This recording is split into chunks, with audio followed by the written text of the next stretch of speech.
পৃথিবীতে বসবাস করাকালীন একজন মানুষ হিসেবে আরেকজন মানুষের কাছে আমরা চাচ্ছি একটু ভালোবাসা।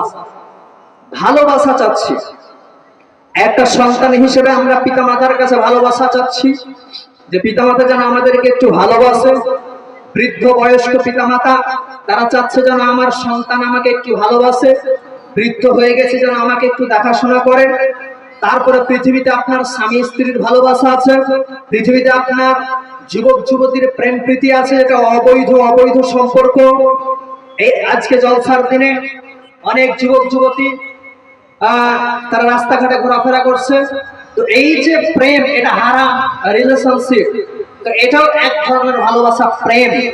তো পৃথিবীর বুকে আমরা চাচ্ছি একে অপরের ভালোবাসা, কিন্তু একবার আপনি চিন্তা করে দেখবেন যে এই পৃথিবীর বুকে যে ভালোবাসা আছে, স্বামী স্ত্রীর ভালোবাসা বলেন, তারপরে আপনার পিতামাতার ভালোবাসা বলেন, সন্তানের ভালোবাসা বলেন, গার্লফ্রেন্ডের ভালোবাসা বলেন, বয়ফ্রেন্ডের ভালোবাসা বলেন, এবার পৃথিবীর বুকে যত ধরনের ভালোবাসা আছে সব ভালোবাসা হচ্ছে ঠুনকো ভালোবাসা, ঢঙের ভালোবাসা, আপনার স্বার্থের ভালোবাসা।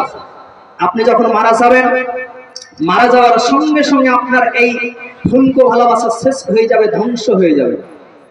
কিন্তু পৃথিবীর বুকে জীবিত থাকা অবস্থায় যদি আপনি একজনের ভালোবাসা লাভ করতে পারেন, একজনকে যদি আপনি জান প্রাণ দিয়ে ভালোবাসতে পারেন, ভালোবাসা লাভ করতে পারেন, তাহলে মরার পরে আপনার কবরে গিয়ে কোনো টেনশন হবে না।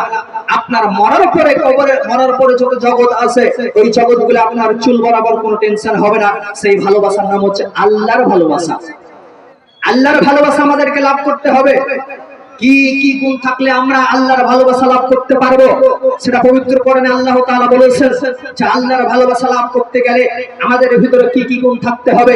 আল্লাহর ভালোবাসা যদি আমরা লাভ করতে পারি, তাহলে আমরা দুনিয়াতে ধন্য হব, মরার পরে আখিরাতে ধন্য হব। যত জগতে সব জগতে ধন্য হয়ে সরাসরি আমরা জান্নাতে প্রবেশ করতে পারবো। তাহলে আমাদেরকে আল্লাহ তাআলার ভালোবাসা লাভ করতে হবে। আর পৃথিবীর বুকে সব ভালোবাসা হচ্ছে ঠুনকো ভালোবাসা, ঢঙের ভালোবাসা, মানে গেলেই সব ভালোবাসা শেষ। এখানে একটা ছোট্ট গল্প বলি। একজন ডাক্তার আর একজন মাস্টারের বন্ধু হয়েছে মনে করেন। তো বন্ধু হওয়ার সময় মাস্টার খুব গল্প করছে, ডাক্তারকে শোনাচ্ছে, ডাক্তার ভাই, বন্ধু, আমার স্ত্রী যে আমাকে জান প্রাণ দিয়ে ভালোবাসে, যে আমার স্ত্রী নিজের জানের চাইতেও আমাকে ভালোবাসে, আমার সন্তানেরা সকলেই আমাকে জানের চাইতেও বেশি ভালোবাসে। তখন ডাক্তার বলছে, না ভাই, এরকম কথা বলো না, তোমার স্ত্রী তোমার সন্তান এগুলো তোমাকে জানের জন্য জানের চেয়ে বেশি ভালোবাসতে পারে না, এরা তোমাকে ঢঙের ভালোবাসছে, এরা ঠুনকো ভালোবাসা দেখাচ্ছে। তুমি মারা গেলেই তোমার ভালোবাসা সব নিঃশেষ হয়ে যাবে, ভিতর থেকে জান আত্মা বেরিয়ে গেলেই তোমার ভালোবাসা কোন দিকে জানি শেষ হয়ে যাবে। তখন মাস্টার বলছে, না, এটা কখনোই হতে পারে না, আমার স্ত্রী আমাকে এতটা ভালোবাসে, আমাকে না হলে ভাত খাই না, আমি বাড়ি না আসলে সে মুখে ভাতই দেয় না, আমাকে একসঙ্গে নিয়ে ভাত খাই, এতটা আমাকে ভালোবাসে। ঠিক আছে, তাহলে পরীক্ষা করে দেখা যাক তোমার স্ত্রী তোমাকে কতটা ভালোবাসে, তোমার সন্তান তোমাকে কতটা ভালোবাসে। এই ভালোবাসা প্রকৃতির ভালোবাসা না ঢঙের ভালোবাসা না ঠুনকো ভালোবাসা, একবার প্রকৃতির পরীক্ষা করা যাক। তাহলে কি করতে হবে? তো ডাক্তার সাহেব পরামর্শ দিচ্ছেন, মাস্টার বন্ধু, তুমি এক কাজ করবে, রবিবারের দিন আমার ছুটি আছে, রবিবারের দিন তোমার যে বাগান আছে, ওই বাগানে গোলাপ ফুলের গাছ আছে, গোলাপ ফুলে কাঁটা ধরে, সেই কাঁটা একটা পাড়বে, কাঁটা পেড়ে তোমার হাতের এই জায়গাতে তুমি 3টে ফোঁটা মারবে। 3টে ফোঁটা মেরে যখন ওই কাঁটাটা 3টা নিশানা হবে, 3টা দাগ হবে, তখন যখন রক্ত বেরোতে থাকবে, তখন তুমি হাউমাউ করে কাঁদতে কাঁদতে কাঁদতে কাঁদতে তুমি বাড়ি গিয়ে দরজার সামনে একদম 4 হাত পাকে ফেলে দিয়ে তুমি লম্বা হয়ে শুয়ে পড়বে। আর তোমার বড় ছেলে সবাইকে বলবে যে আমাকে সাপে কামড়িয়ে দিয়েছে, আমি মনে হয় বাঁচবো না, আমার ডাক্তার বন্ধুকে ফোন কর।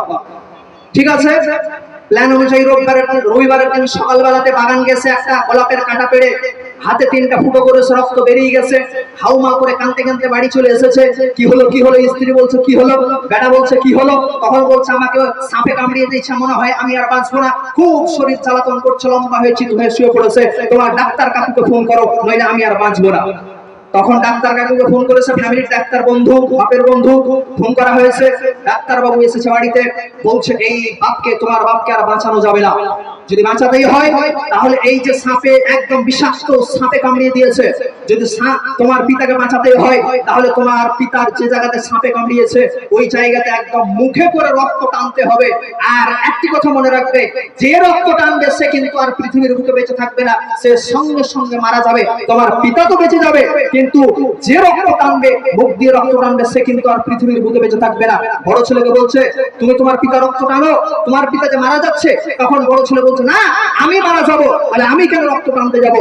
তখন স্ত্রীকে বলছে, তোমার জানের চাইতে প্রিয় স্বামী, তুমি তোমার স্বামীর রক্ত টানো, তোমার স্বামী মারা যাচ্ছে। স্ত্রী বলছে, না আমি টানবো না। আর স্বামী একদম বাহানা করে সব শুনছে, স্বামী বাহানা করে পড়ে আছে, সব শুনছে যে স্ত্রী আমাকে না হলে ভাত খেত না, সেই স্ত্রী আমার রক্ত টানতে চাই না।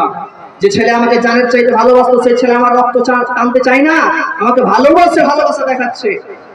তারপরে বলছে, তাহলে তোমরা যখন কেউই টানবে না, তখন আমার যেহেতু জানের বন্ধু, প্রাণের বন্ধু, আমি তো আর এমনি ছেড়ে দিতে পারি না। তখন ডাক্তার মশাই নিজে নিজে বাহানা করে মুখ লাগিয়ে সামান্য কিছু রক্ত টানলো। তখন সঙ্গে সঙ্গে সেই মাস্টার বন্ধু উঠে পড়লো এবং ডাক্তার বন্ধুকে গলা ধরে বলছে, বন্ধু তুমি সত্যি কথা বলেছো, এই পৃথিবীর বুকে যত ভালোবাসা আছে সব ভালোবাসা হচ্ছে খুনকের ভালোবাসা, ঢঙের ভালোবাসা। আজরাইল ভিতর থেকে আত্মা বের করে নিয়ে চলে যাবে, এই ভালোবাসা আর কোনো দাম থাকবে না। সঙ্গে সঙ্গে আপনার স্ত্রী আপনার লাশটাকে দেখে বলবে, এই লাশ ঘরে রাখা যাবে না, এই লাশ এই ঘরে রাখা যাবে না, তৎক্ষণাৎ কবরস্থানে, এই যে আপনাদের কবরস্থান আছে, তৎক্ষণাৎ দাফন করা হবে।